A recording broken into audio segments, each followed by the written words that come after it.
Yay, Mensa, my peeps, how's it going? Yeah, I've been taking a little bit of a break, but thinking to myself, yeah, okay, it's a new year in like one day. And what are the things that concern me and what are the things that I wish I could change? Well, the first thing, and this is a world problem, is that I wish I could change the caliphate. Yes, the caliphate, because Muslims are overtaking the world, and that's their MO. It's not hidden. It's certainly, it's look, it's not publicized as such, but anyone with a brain and two eyes and two ears, even less than that, can delve into the Quran, and that's what they do. That's what they're instructed to do. Um, so that's of concern, really is of concern, and that Christians, and I'll give myself up here in South Africa, the Muslims are between 1.5% and 2% of the population.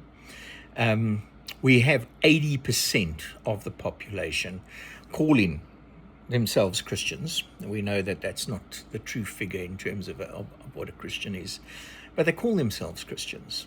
Yet that minute speck of, let's call it 2%, are able to cause so much cuck so often at so many places, and we just stand for it. We just take it.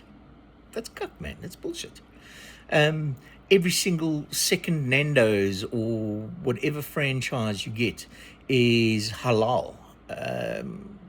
Sorry, me personally, I think the food's cuck.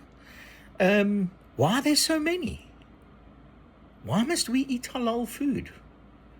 It's just because we go along with it. That's why. It's just that Islamophobia. It's like, just thanks. No, I won't eat at your restaurants, and I encourage all the Christians to do the same. It's not hating on other people. It's actually got to do with taste, and yes, it's got to do with your culture, your very culture, that they're taking over. So that's the one thing I'd love to change. What else, you ask? Well, the cancer. The ANC is dead. Dead, dead, dead. It's in the throes of its final jerks. And it must just die. It just needs to just die and go away. We need a bunch of mensches. What's the word I'm looking for? We need a group of people that are beyond reproach and really and truly want to govern because they like serving, and then every department should become like that. Every single policeman should know that they're a public officer. The arrogance and everything around public officials at the moment is absolutely redonkulous. Do you perhaps, what do they say? Do you respect any policeman? Yeah. I laid a case 2 years ago, and about a year ago, I got special favors and got introduced to captains and all sorts of cuck, and went around and around the bush. And guess what? It's a year later, and still no joy, nothing. Doesn't matter who gets involved. It's all corrupt. They're all stinky. We need public servants to realize again that they're public servants. I pay very high taxes, bombs, and I'm talking serious bombs on a monthly basis. That could really and truly buy me a 2.5 million, 3 million rand home. That's what I pay in taxes. Yet the roads, they don't get fixed. Nothing works in Joburg.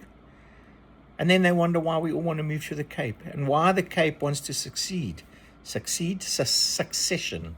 Why they want to succession. I don't know what the correct word is, but basically they want to become their own little sovereign state. And I can't blame them because they're getting stuff right. And why must they be pulled down by the rest of the clowns out there? And Your radicals hate on Urania.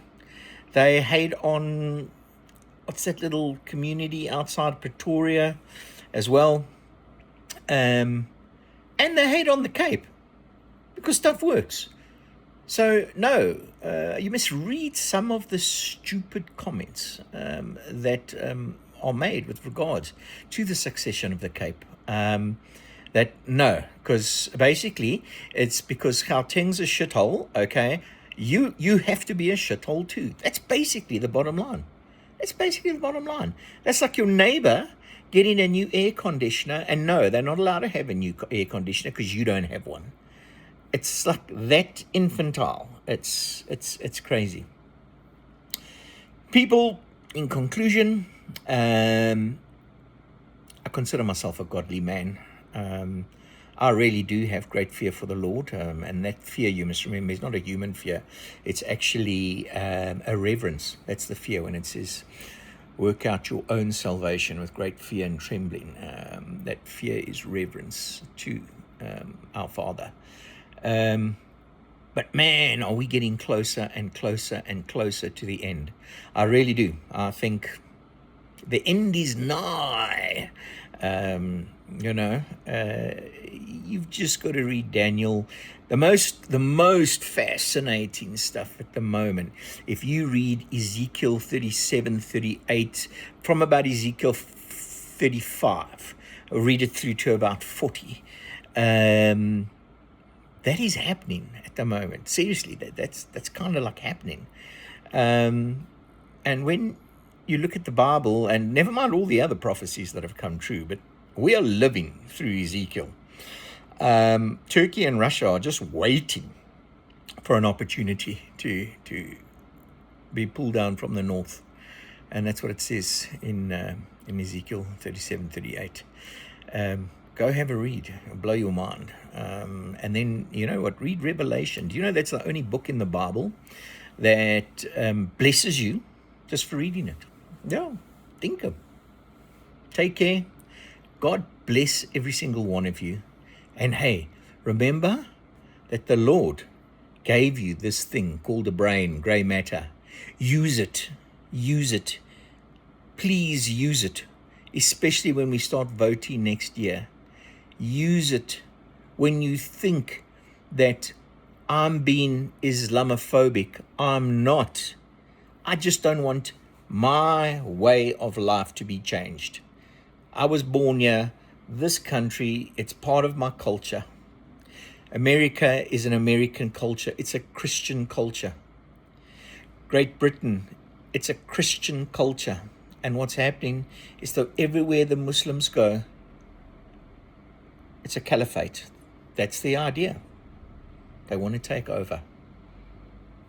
That's why they have many, many children, because they know that the sheer numbers will eventually win the day. God bless you, my peeps, and I mean that from the bottom of my heart. May God bless you. May He keep you. May His light shine upon you. And may you have perfect shalom. In Jesus' mighty name. Amen.